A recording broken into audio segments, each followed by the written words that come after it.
Dear Princess Sunbutt, Letter 67.1. Dear Princess Pencil Pusher, about that cloning spell I was working on, you know how I said I wasn't gonna cast it on myself and that I was gonna get a professional to review it? Yeah, I lied about that. Big shocker, I know. The spell generated a perfect clone, identical right down to that tiny duck-looking scar next to my belly button, so that's pretty good, and it also caused the me who cast the spell to explode, which is less good.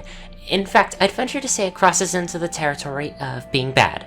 I destroyed all my notes on the subject and briefly considered experimenting on memory alteration, but then I finally realized magical experimentation is the very reason this shit keeps happening. After we finish burning the rest of my body, Anon and I will be attempting non-magical memory alteration by drinking heavily until we forget this ever happened.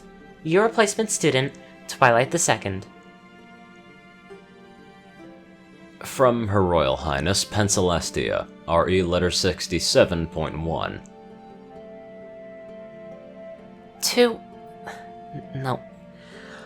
Dear, no. Anon, I'm on my way, and I'm bringing my sister, Celestia. P.S. Did you know there's exactly one licensed crown necromancer?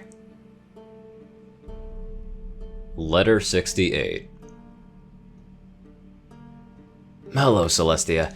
Scribbles is back with a physical form now, complete with a lack of skin. Everything is okay, we're just chilling in the library. Normally I'd be scarred, but he's been really nice. Demons aren't evil, they're just misunderstood. He said that he's been here to offer an alliance with immortals, even if I can't see his genuine desire for peace. Luckily, you're the perfect person to talk peace with. Please, open a dimensional rift to the 5th realm as quickly as possible so he can bring his ambassadors over. Anon. From Her Royal Highness Celestia, RE Letter 68. Dear Mayor Ivory Scroll, I apologize for the extensive property damage just outside of town, but I was in something of a rush.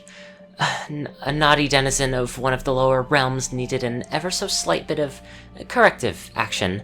If it is of any consolation, I'm told that volcanic ash is incredibly fertile, and following a bit of tender love and care from Pegasi and Earth ponies should prove very profitable as farmlands in the future.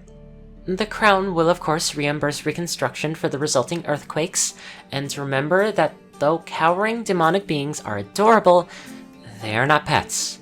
If any pony in town encounters such a refugee, please notify me or the nearest Crown licensed summoner so that they may be returned safely home outside of the blast radius. Sincerely, Princess Celestia. Dear Pinkie Pie, I'm sorry to say that following an unsuccessful closure of contract, your summoner's license is being called in for an audit early.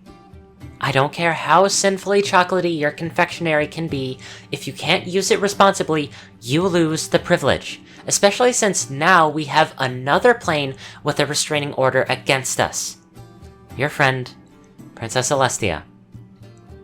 Dear Anon, I hope your stay in the hospital has been uneventful and pleasant. Don't worry, you aren't being held responsible for the damage outside town or the several square acres which have been temporarily rendered volcanically active. I'll see you for movie night. Your friend, Celestia. Dear Hawthorne Von Doomface, I apologize again for the collateral damage of your realm. I was not aware that you had 3 local stellar objects of significant power when I acted.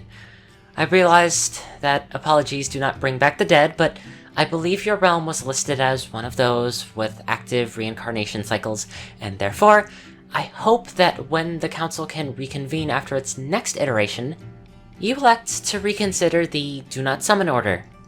If you need anything, do let me know via the usual channels, and I hope you are not to put off ponies permanently. May your enemies decorate your walls, Princess Celestia. Letter 69. Dear Princess Heliophile, today I learned that planning out sex is unsexy. I made a schedule for optimal sexy times with Trickster because, of course I did. I even spaced out our favorite sexual acts for maximum variety. Thankfully, we reached the point in our relationship where she can just smack me and make me realize how dumb and purple I'm being. You're dumb idiot. Twibutism. Nice. Love Anon. From Her Royal Highness Heliophile, RE letter 69. To my most faithful student, Twilight Sparkle. While your objective is sound in theory, generally speaking, you don't want to analyze it in great detail, and remember that most ponies prefer being spontaneous. Especially since many ponies are not always in the mood, and a rigid schedule can create a feeling of pressure or distress, which is undesired.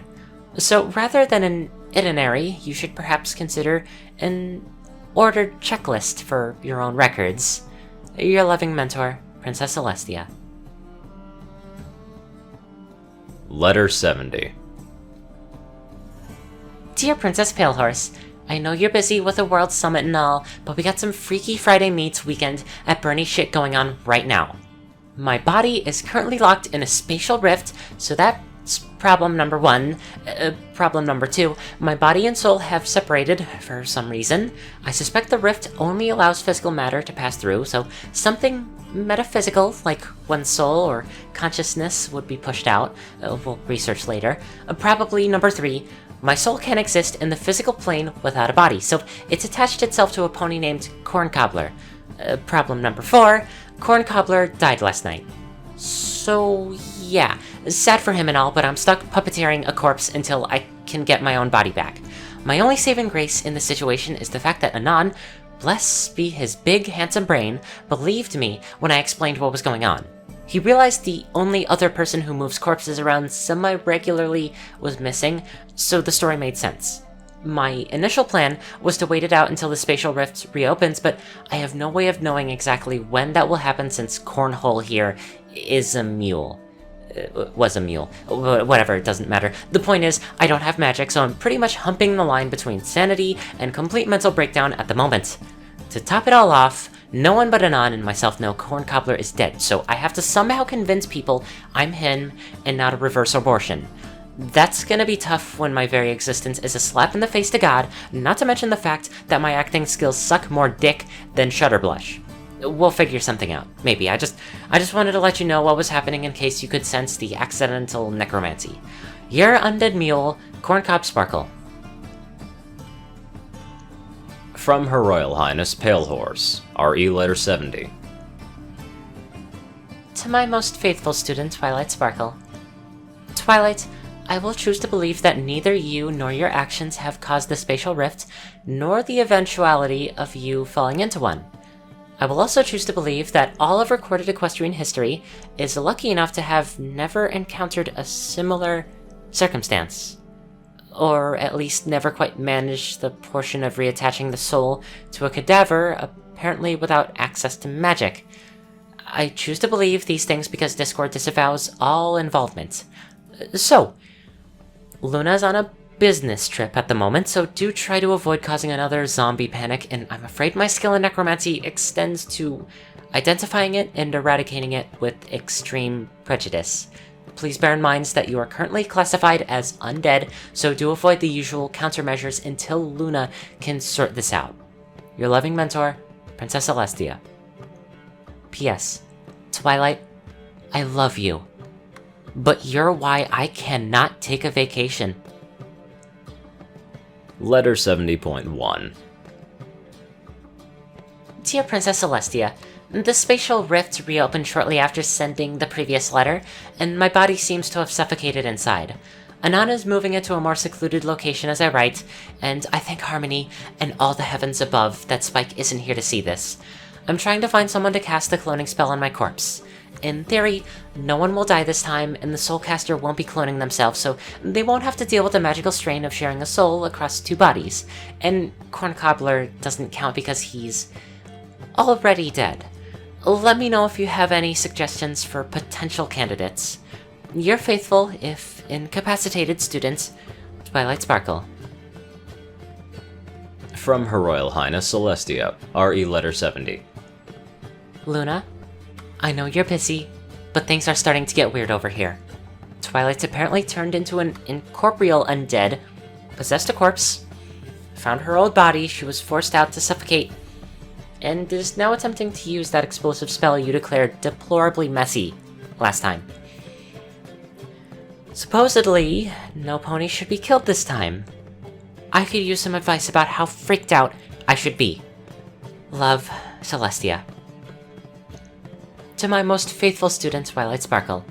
I've notified Luna, and I would prefer if you would wait for her response before carrying out any further plans, especially because we weren't willing to confirm that spell is safe to cast on a third party.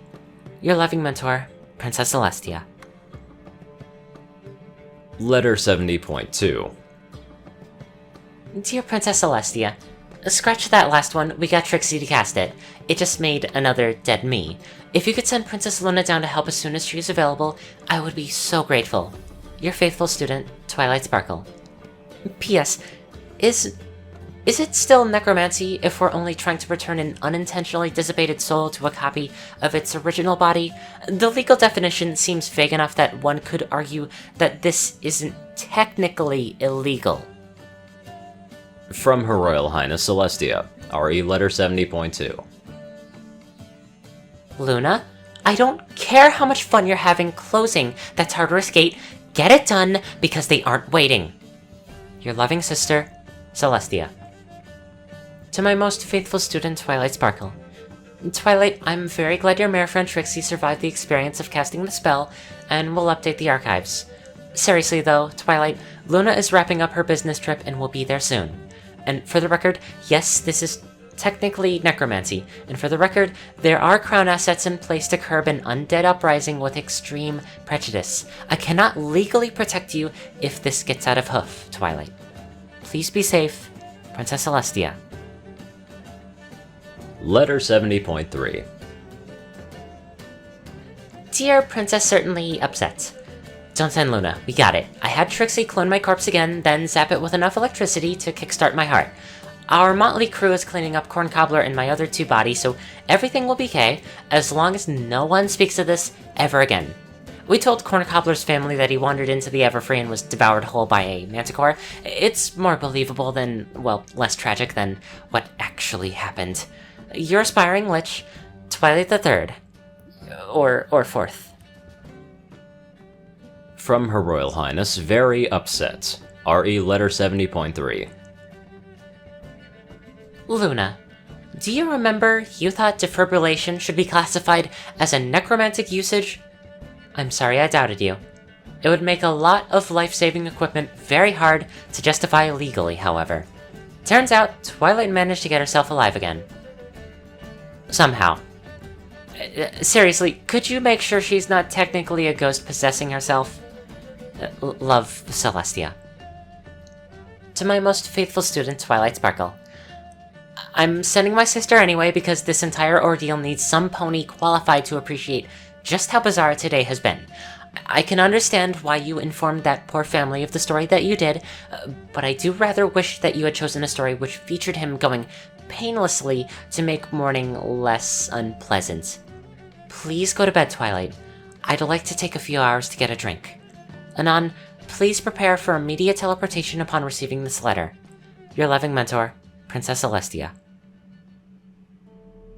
Before ending off this nice little bundle, I'd like to give a very special thank you to my amazing donators.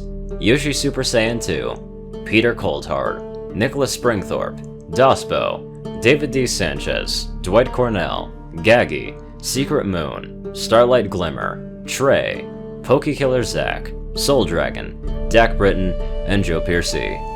Thank you all very much for watching this video, and I'll see you all in the next one.